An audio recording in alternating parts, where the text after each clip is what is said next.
Facebook របស់ខ្ញុំអត់បញ្ញាឯលក់តាំងរូប profile រូបអាឋានមកគូ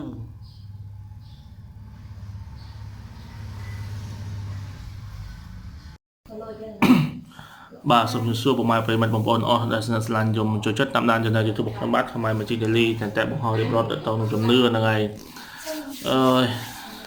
ដោយសារយើងប្រាប់យើងបង្ហាញនេះយើងធ្វើកិច្ចហើយយើងទៅផ្ញើបងតាមភ្នំពេញអញ្ចឹងយើងមុនចូលឆ្នាំណាបាទយើងមុនចូលឆ្នាំអញ្ចឹងយើងទៅរៀបចំមកហើយមកពាក់អង្គវៈអញ្ចឹងទៅសម្រាប់ពុកម៉ែបងប្អូនយើងគាត់មានជំនឿអញ្ចឹងដូចបងនៅភ្នំពេញគាត់ទៅជាវតែមករហូតម៉ូយថ្មីប៉ុន្តែគាត់បានមើលតកតងទៅនឹងតាមសង្គម YouTube បើថាប្រព័ន្ធទលំទលាយណាឃើញថាការបង្ហោះបង្ហាញក៏ដូចជារៀបរាប់តកតងនឹងជំនឿបែបព្រហ្មញ្ញសាសនាយើងនិយាយតកតងទៅនឹងគេថាខ្នាយក្តីតកតងនឹងបញ្ញាក្អែកក្តីដូចជាតកតងទៅនឹងខ្លឹមអីស្អីស្អីចឹងទៅហ្នឹងហើយបើនិយាយភាសាសាមញ្ញម៉ាត់មួយម៉ាត់មកតែឲ្យងាយស្ដាប់បានទាំងអស់គ្នាគឺថាអូខេគាត់ស្ដាប់គាត់យល់គាត់អាចយកជាការបានអញ្ចឹងណាគាត់ថាអូខេយកជាការបានទោះគាត់មិនស្គាល់ខ្ញុំក៏ដោយប៉ុន្តែគាត់អាចទុកចិត្តខ្ញុំ 100% ទៅលើអាវ៉ាន់ទាំងអស់ហ្នឹងណាទោះគាត់មិនស្គាល់ខ្ញុំក៏ដោយប៉ុន្តែគាត់ជឿជាក់លើខ្ញុំណាគាត់ជឿជាក់លើយើងហ្នឹងហើយតែសារយើងបានថានិយាយអីគឺថាយើងនិយាយក្តីយើងធ្វើក្តីទៅគឺស្ដាប់មកគាត់មានទំនុកចិត្តដល់គាត់មានទំនុកចិត្តចឹងទៅគាត់ជាវបាទគាត់ជាវហ្នឹងហើយដើមដំបូងនេះគឺព្រះសិវរាជមហាធេរោផ្នែកខាងរុស្ស៊ីណាផ្នែកខាងរុស្ស៊ីមានលៀបមានស័ក្តិមានយសហ្នឹងហើយអញ្ចឹងគឺយើងសាងអំពីក្លឹមរកាខ្មៅណាក្លឹមរកាខ្មៅហ្នឹងហើយក្លឹមរកាខ្មៅអញ្ចឹងក្លឹមរកាខ្មៅវាប្រើបានបែបច្រើនដែរប៉ុន្តែដោយសារបងប្រុសគាត់ផ្នែកនៅខាងភ្នំពេញគាត់ឆ្លាញ់ក្លឹមរកាខ្មៅឆ្លាក់ជាព្រះសិវរាជមហាធេរោណាហ្នឹងហើយអញ្ចឹងបងអញ្ចឹងគាត់ឆ្លាញ់ហ្នឹងគាត់កំងយើងធ្វើទៅអញ្ចឹងក្លឹមរកាខ្មៅនេះមានកម្ពស់4ហ៊ុន6 4ហ៊ុន7ណាខ្ពស់4ហ៊ុន7ហ្នឹងហើយຂະຫນាត់បតោងសម្រាប់បរោះបងប្រុសគាត់យកពាក់ខ្លួនឯង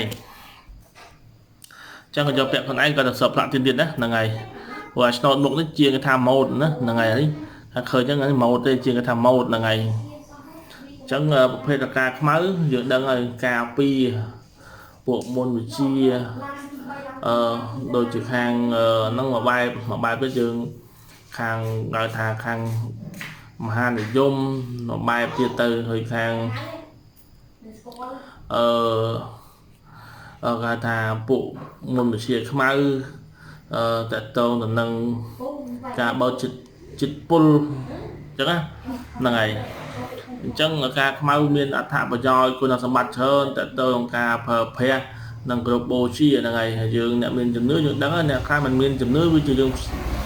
មួយឡែកយើងក៏ដល់ឡែកផ្សេងដោយសារអី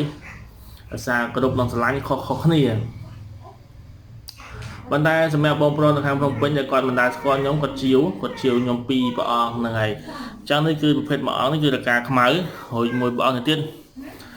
គាត់មកគូគាត់ជាមកគូហើយមកគូនេះ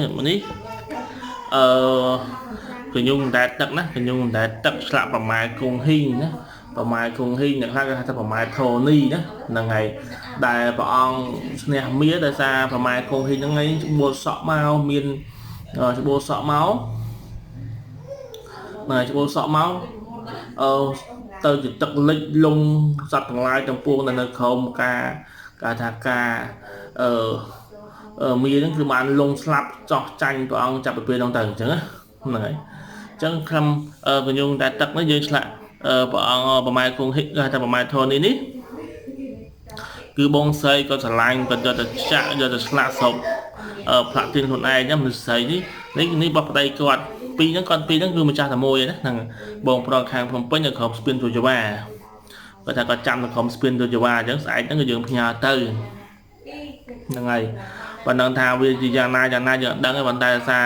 ការឆ្លាញ់នឹងមានជំនឿយើងបានធ្វើហើយយើងក៏បានធ្វើកិច្ចឲ្យត្រឹមត្រូវទាំងអស់ដូចសពដងហ្នឹងយើងផ្ញើឲ្យគាត់ណាហ្នឹងហើយដើម្បីគាត់យកទៅរកស៊ីមានបានទៅជុំមានលៀបមានស័ក្តិមានជួសហ្នឹងហើយ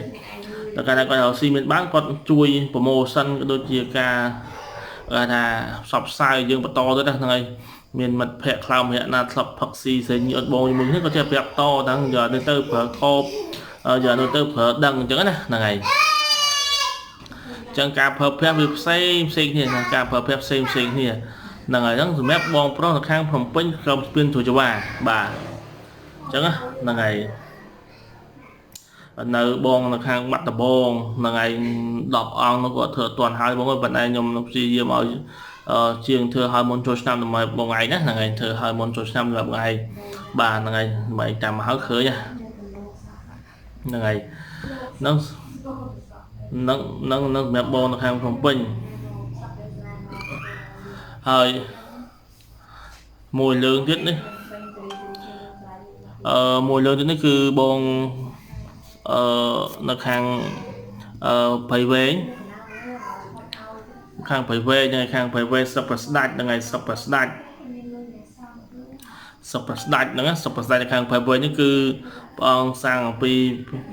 បញ្ញាខែដើមច័ន្ទក្រស្នាណាប្រសិទ្ធវលីហ្នឹងហើយខ្ញុំណែនាំគាត់ប្រើក្លឹមក្បាលយៈក៏អត់ប្រើអញ្ចឹងនេះប្រសិទ្ធវលី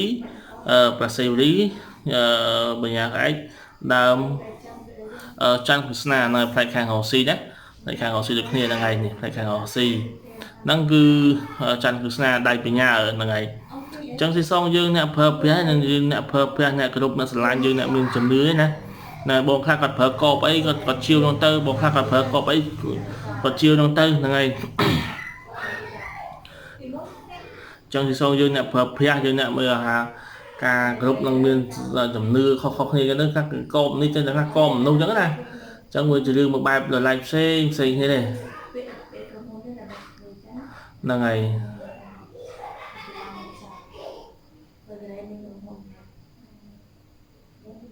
អញ្ចឹងសម្រាប់បងអញ្ចឹងនេះគឺព្រះអង្គផ្សាញ់មីបលាំងពេជ្រសាងពី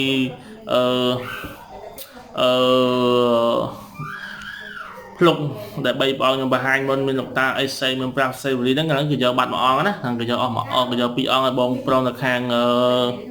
ផ្សារដងកំពង់ស្ពឺហ្នឹងហើយផ្សារដងកំពង់ស្ពឺយកអស់2ព្រះអង្គហើយនៅសល់មួយព្រះអង្គទៀតហ្នឹងមួយព្រះអង្គទៀតមានបងណាមានចំណាប់អារម្មណ៍ដូចស្រឡាញ់មានជំនឿអាចជឿបានណាអាចមានជំនឿអាចជឿបានហ្នឹងហើយជឿបានហ្នឹងហើយតើតងទៅនឹងរបស់របរទាំងអស់ហ្នឹងហើយហើយកុំភ្លេចជួយ share ទាំងអស់គ្នាណាshare ចូលគ្រប់ក្តី share ចូល page ក្តី share ទៅ share ដើម្បីផ្សព្វផ្សាយទាំងអស់គ្នាព្រោះបងខ្លះគាត់មានជំនឿដែរប៉ុន្តែឃើញ share page share YouTube របស់ខ្ញុំសោះណាជួយ share ខ្ញុំម្នាក់មួយមកដើម្បីដែលថាអ្នក fan ខ្ញុំណាជួយ share មួយមក YouTube ខ្ញុំ3មកប្រើមើលដើម្បីបងអ្នកដែលលេងរបស់មិនពិតហ្នឹងឲ្យដាច់ផ្ងាម្ដងមើលហ្នឹងហើយចឹងកុំភ្លេចជួយ share ជួយ like ទាំងអស់គ្នាបាទអរគុណច្រើនហ្នឹងហើយ